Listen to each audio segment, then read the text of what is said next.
How to permanently delete Snapchat messages from both sides. So if you want to delete the Snapchat messages from both sides, then first you need to open up your Snapchat application, and then you can simply go for the chats, which is on the bottom left. Go for the chats, and then you can simply choose an account to chat.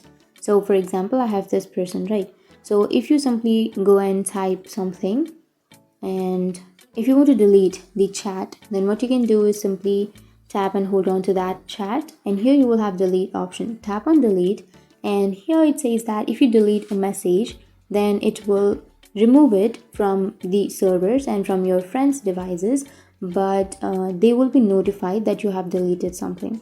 So tap on OK, and then tap on delete, and the chat has been deleted from both sides, but the other person will be notified that you have deleted a chat. So that's how you can delete chat from both sides on Snapchat. And if you have any questions, feel free to comment below. Thanks for watching.